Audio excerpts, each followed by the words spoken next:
Karibu kwenye matangazo haya maalum ya uchaguzi nchini Tanzania. Hivi punde tutakuwa tunaelekea Dar es Salaam katika studio zetu huko kujiunga na mwenzetu Alfred Lastek. Lakini kwanza tuanzie visiwani Zanzibar, ambapo shughuli ya kupiga kura uchaguzi wa mwaka 2025 tayari imeanza. Mwenzangu ni Sami Awami. Awami, tupe habari kutoka Zanzibar. Ron Cliff, leo hapa imepigwa kura ambayo ni ya tofauti kidogo kilinganisha na kule bara. Hii ni kura ambayo inahusu makundi machache tu kama vikosi, lakini nilitembelea mapema katika kufuatilia kura hii, na hii ndio taarifa niliyoiandaa. Ni kura maalumu kwa makundi maalumu. Huu ni uchaguzi wa pili kwa kura hii kutekelezwa baada ya mabadiliko ya sheria ya mwaka 2018. Wahusika wakuu ni maofisa wa uchaguzi, vikosi vya ulinzi na usalama na watu wenye mahitaji maalumu baada ya kupata idhini kutoka tume ya uchaguzi. Hiki ni moja ya vituo ambavyo vimetumika kwa ajili ya kupiga kura hapa Unguja. Hapa Unguja viko vituo 32, kule Pemba vipo 18. Unaweza kuona hapo jumla ni vituo 50 tu ukilinganisha na vituo zaidi ya 1700 ambavyo vitatumika sasa kesho kwa ajili ya uchaguzi mkuu. Na hii ni kwa sababu wahusika hasa wa kura hii ya mapema ni wachache tu. Kwa hivyo hata vituo vyenyewe vimekuwa vichache pia. Kwa ujumla, wasimamizi wa ndani na mawakala wa chama tawala, Chama cha Mapinduzi, wameona mwenendo ulioridhisha wa kura hii ya leo. Kwa hali ya hewa tuliokuwa nayo kwa leo, tulitegemea labda patakuwa pamezorota, lakini sivyo tulivyotegemea. Watu wameshajihisha, wamekuja wengi kama tulivyotarajia. Kwa kweli ni majeshi walikuwa ni wengi, kwa hivyo vimeenda sawa, ila ni changamoto iliyotokezea ni mvua. Kwa vile mvua walikuwa wakizongana kutokana na pepea ulikuwa unakuja huku, lakini hamna changamoto yoyote iliyotokezea. Hata hivyo, chama kikuu cha upinzani hapa, ACT Wazalendo, bado kimeendelea kulaani na kulalamika juu ya msingi, mantiki na mwenendo mzima wa uchaguzi huu. Ni janja unaotumika, ni vipande vinapewa wale ambavyo vya watu wale wengine kuja kuvitumia kupiga kura. Sasa hii imekuwa imeleta shida sana. Mmefikisha malalamiko yenu labda kwenye vyombo husika? Ndo kwanza tuna kwenye nini ndo tumu, manake ndo zoezi zinaendelea. Sasa itapofika time ya mwisho wa kufunga kituo tutajua ni cha kusema, kwa sababu kuna fomu utatakiwa ujaze, ueleze kama ilikuwa haki au si haki, umeridhika au hujaridhika. Maofisa wa tume ya uchaguzi hawakupatikana kujibu malalamiko haya ya mwenendo wa uchaguzi wa leo. Hata hivyo, tume imekuwa ikisisitiza juu ya uhalali na uhitaji wa kura hii ya mapema visiwani hapa. Uchaguzi wa kesho utakuwa mkubwa na wenye matarajio makubwa zaidi. Lakini uchaguzi huu wa leo unatoa picha juu ya namna uchaguzi wa kesho utakavyokwenda. Si kwenye matokeo hasa, lakini uimara na uhakika wa mwenendo mzima wa zoezi hili la uchaguzi. Sami Awami, BBC, Zanzibar. Na Sami Awami bado tunaye hapa mubashara kutoka Zanzibar. Kesho ni nani wanaotarajiwa sasa kujitokeza kupiga kura Zanzibar, Awami? Kesho ni wananchi wote, kama ambavyo itafanyika katika Tanzania kwa ujumla. Kesho ni wananchi wote. Nimegusia katika ripoti hapo kwamba kilichotokea leo kinatoa picha ya nini ambacho kinawezekana kuwepo kesho, kwamba utaratibu wa watu kupiga kura inawezekana ukaenda bila tashwishi nyingi, lakini malalamiko hasa kutoka kwa chama kikuu cha upinzani hapa kuhusiana na mipango mingine, labda jinsi ya kupiga kura na vitu kama hivyo, inawezekana tukayashuhudia kesho. Lakini tume ya uchaguzi imesema imejipanga kuhakikisha kwamba uchaguzi unakuwa wa kuaminika, wa huru na wa haki pia.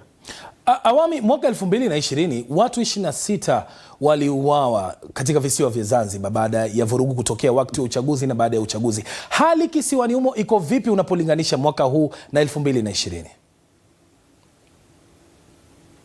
Hali ni tofauti na amani imetawala zaidi hapa. Sikuwepo 2020, nilikuwepo 2015 na hali ilikuwa tofauti kabisa. Mida kama hii tayari watu walikuwa wachache barabarani, lakini sasa hivi bado watu wanaendelea kupita kama kawaida. Na naweza kusema imekuwa sana kwa kutokana na viongozi wenyewe wa kisiasa. Tumesikia wote pande zote mbili, kama tawala na upinzani, wakisisitiza sana kuhusiana na amani. Kwa hivyo hali ni njema na wengi wanatarajia itabaki kuwa hivi hivi hata kesho, ambapo watu wote sasa watatoka kwa ajili ya kwenda kupiga kura. Tume ya uchaguzi yenyewe Zanzibar imesema vipi kuhusu maandalizi na uangalizi wa zoezi lote hili? wanazungumzia maandalizi kwenda vizuri. Nilimuuliza mkurugenzi jana kama wanatarajia changamoto yoyote, akasema kwa ujasiri sana kwamba wao hawatarajii changamoto yoyote kwa sababu wamejipanga vizuri, na wanaamini kwamba ikiwa kutatokea changamoto zozote basi watakuwa haraka katika kuzitatua. Tumeiona hii leo mahali ambapo upinzani walitokea wakasema daftari halikuwepo, si vitu gani havikuwa sawa. Maofisa wa tume ya uchaguzi walifika pale mara moja na kutatua changamoto hizo kwa namna moja au nyingine. Kwa hivyo msisitizo kutoka tume ni kwamba wamejipanga kuhakikisha hakuna changamoto zozote na kwamba washirika wote wanaohusika katika uchaguzi huu watafurahia mchakato mzima. Na Wazanzibari wenyewe ambao umeongea nao, wao nao wana msisimko kuhusiana na uchaguzi huu. Je, wamejiandaa kujitokeza kesho? Msisimko upo, maana yake kuna mambo mengi yamezungumziwa katika uchaguzi huu. Nikizungumza na wafuasi na wanachama wa CCM wanasema wanataka kumrudisha kiongozi wao kwa sababu ya mambo ambayo yamefanya uchaguzi uliopita. Lakini kwa upinzani na wenyewe wameendelea kusema wanahitaji kumweka kiongozi wao ambaye atawakilisha haja zao, matumaini yao. Wanazungumzia mambo kama uhuru zaidi wa Zanzibar na vitu kama hivyo. Kwa hivyo pande zote mbili wamejipanga, wako tayari kwenda kupiga kura na kuchagua viongozi wao. Kwa hivyo mwamko upo kwa kweli, maana hata ukienda katika mikutano yao ilikuwa ni shangwe na shamra kubwa. Watu wengi walijitokeza na ni kama picha pia ya namna gani ambavyo inawezekana kesho watajitokeza. Lakini hata hivyo itabidi tuone mambo yatakuwaje hiyo kesho. Naam, sasa zoezi zima kuanzia kesho kupiga kura mpaka matokeo rasmi kutangazwa, ni lini ambapo tutakuwa tunajua mbivu na mbichi? Dhamira ya tume ya uchaguzi walinijulisha pia jana ni kutangaza matokeo haraka iwezekanavyo. Walisema mara ya mwisho uchaguzi uliopita ilikuwa ndani ya masaa 24, walikuwa tayari wamekwisha kufanya hivyo. Sasa mkurugenzi aliniambia teknolojia imekuwa, wamejifunza mambo mengi kutoka chaguzi zilizopita na wana mpango wa kutangaza haraka iwezekanavyo. Nilipomuuliza kwamba inawezekana tukafika tarehe 1, akasema inshallah inawezekana hata tusifike tarehe 1 wakatangaza matokeo haraka iwezekanavyo. Kwa hivyo mapema tu baada ya kuwa mchakato umekamilika, bila shaka tutajua sasa nani mshindi na nani amepata matokeo yasivyo. Tugeukie takwimu kidogo. Takriban watu milioni 37.7 waliojiandikisha kupiga kura wanatarajiwa kushiriki uchaguzi huu, huku wanawake wakiwa 49.7 na wanaume ni 50.3. Wanaogombea urais ni wagombea 17, 3 kati yao ni wanawake. Katika ubunge kuna viti 272 ambavyo vinawaniwa. Tanzania bara ina viti 222 na Zanzibar ina viti 50. Sasa kwa undani zaidi tuungane na mwandishi wetu Alfred Lastek, yuko katika studio zetu Dar es Salaam, Tanzania. Lastek, maandalizi ya kupiga kura mpaka sasa yakoje? Roncliffe, sasa hivi naweza kusema kwamba ni zoezi la kampeni linakaribia kutamati na wengi wanaendelea na kampeni zao kwenye mitandao. Wengine wanaenda nyumba kwa nyumba kama jinsi nilivyoarifiwa na baadhi ya watu katika mikoa mbalimbali. Lakini kampeni zile za majukwaa zilihitimishwa majira ya saa 12 jioni katika maeneo mbalimbali ya Tanzania bara. Lakini awali niliandaa taarifa ifuatayo.